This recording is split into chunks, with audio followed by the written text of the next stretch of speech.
Yo, what's up, guys? Today I'm talking about the Celtics going ahead today, officially beating the Milwaukee Bucks in 7 games in Boston, and now they will be facing Miami Heat, beginning with game 1 on Tuesday in Miami, 8 o'clock, 8:30 Eastern on ESPN. Let's go ahead and just break down the whole entire series for this Bucks Celtics series. This was honestly the best series in my opinion. Second, obviously, being the Warriors and Grizzlies series. This was a really good series because you have two guys that are really good players. Giannis Antetokounmpo, the best player in basketball in my opinion, and then you have Tatum, who's been ascending to a superstar player. And you really just have to give credit is due to the Boston Celtics. The Boston Celtics team started off the season pretty rough. They were extremely mid. They had a disaster class against the Bulls. I made a video on that, and then I made a video on them really close to the All-Star break where they literally just flipped the switch. I don't know what it was. They didn't really make any big acquisitions. I mean, they got Derek White. Outside of that, though, they didn't really add too much in the trade deadline. They added Daniel Tice back. Tice honestly hasn't been playing that good for the Celtics at all. Yeah, it's really just been the improvement of Grant Williams. Grant Williams once again today has the best game of his career. Goes 10 for 22, 7 for 18 from 3, 27 points, 6 rebounds, 2 blocks. Like, Grant Williams today had the best game by far of his whole entire NBA career. And it's been like this, honestly, for the Celtics this whole entire series. One way or another, a role player out of nowhere just goes ahead and has a magic class. A couple games back, it was out for like 30 plus points. Today also, Peyton Pritchard, 5 for 7, 14 points off the bench. Really good boost for the Celtics today. Like, the Celtics team just really is it's a really deep team. Like, their bench, honestly, it doesn't look like as much, but it's really just a really good bench in my opinion. Really underrated bench, I would definitely say. We do have to talk about today Derek White shooting 1 for 10. Derek White is, a really good defender, really good playmaker, but his shot was not able to fall. He shot 6 threes today for whatever reason. He made one of them, and before that, he was 0 for 8 from the field before he shot that. But he made one, thought he was on fire, shot another 3, and then he missed it, and then he finished off the game shooting 1 for 10.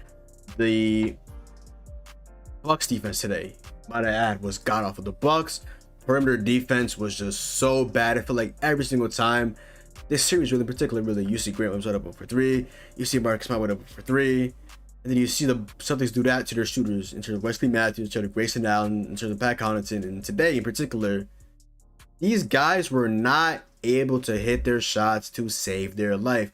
Wesley Matthews today 0 for 3, Grayson Allen today 0 for 4, Pat Connaughton today 1 for 6, and then for whatever reason today we see again Coach Bud put George Hill in the game for unironic minutes, and he goes 0 for 0 in 11 minutes. Javon Carter, who honestly, in my opinion, is a better player, better defender, and I guess better scorer, George Hill, only got 2 minutes of garbage time minutes today. It just has to be better. Bobby Portis today shot 4 for 9. Joe Holiday today having another inconsistent game, shot 9 for 21. Got a couple steals, but that's about it for Joe Holiday. Brook Lopez had a really good first half, and then after that, he didn't do too much in the second half. He shot 6 for 12. He had 15 points. Giannis had an absolute, and I mean absolute, second class disaster class today. At 25 points, 20 rebounds, and 2 steals. The fact that he got that good of a game on paper, and he can still have such a horrible second half, it's still insane.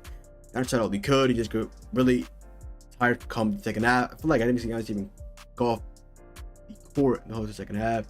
The only time I saw him go off the court was literally just for him to go ahead and end the third quarter off. That's when he actually got a break for once and played literally the whole entire fourth quarter, pretty much except for the last 2 minutes of the game. They subbed out for his brother Thanasis, and it was cooked. So yeah, Bucks had a really good season. They just really needed Chris Middleton. Chris Middleton, obviously, with the MCL sprain, hasn't missed the last 10 games, and today in particular, last game in particular, you saw that they really needed Chris Middleton. Chris Middleton is at like a 20-22 point per game scorer, especially come playoff time. And again, missed 10 consecutive games. He was not able to suit up for any of the games. The fact that he missed a couple of games last series, I believe the last 3 games against the Bulls, he's missed multi 7-game series now against Boston, and they needed him bad today. They needed him bad, but that is confirmed. And now the defending champions, the Milwaukee Bucks, will not move on to the Eastern Conference Finals. Now the Celtics will go ahead and face the Miami Heat in the next series in the Eastern Conference Finals, man. Honestly, as a Heat fan, I really liked this matchup with Boston. I did obviously not want to go against Giannis because Giannis obviously is the best player in basketball. I don't want to face him, and what the Bucks did to us last year. Even though Middleton does have an MCL sprain, they did do their thing against us. They did not want to face them, so I'm really happy that we're gonna go ahead and face Boston, even though they might be. I mean, they still are an elite team. They're still one of the best teams in basketball, a really deep team. But I really like our chances, and particularly our defense, because you saw how bad the Bucks just played Grant Williams and all this, and the shooters. We're not gonna have the shooters wide open for three anymore. We're a lockdown team. Okay, Tatum, but have like a Jimmy Butler on him. I probably have like Bam, probably have like PJ Tucker on him, so and Jaylen Brown as well. We're gonna cover the threes. We're gonna go ahead and try to contain guys like Tatum and Brown, and hope we have a really good series. Really good series between Boston and Milwaukee. Like I said, this is the best series in my opinion. We got to see Giannis just dominate. We saw Tatum ascend to my opinion superstar. We saw some Al Horford masterclasses. We saw Grant Williams masterclass today. They won the game by 28 points. And the Bucks today shot 12% from three, which equates to 4 out of 33. And most of them, I kid you not, were one-up shots. They just could not shoot today to save their life. Just hopefully Miami versus Boston will be a good series. We know what happened in 2019, that Bam iconic blocking Tatum. Hopefully he can do that once again, and hopefully we can beat Boston players once again, which we notoriously have done for years. So we have LeBron, recently 2019 the bubble. Hopefully we get to see another Jimmy Butler masterclass. So we see Tatum and Butler go head to head. So we're discussing who's a better player, Tatum or Butler. We'll actually find out come the series, and yeah, happy to see the series go ahead, go along, and cannot wait. Tuesday, 8:30 p.m. Eastern at ESPN. I get to see my team once again in the Eastern Conference Finals for the second time in 3 years, and it's just insane to say. Yeah, when you just sit back and you see that Grant Williams had 27 points today, and Giannis had 25 points. Sit back and you think that in a Game 7, Grant Williams, all due respect, just outscored the best player in basketball, Giannis Antetokounmpo.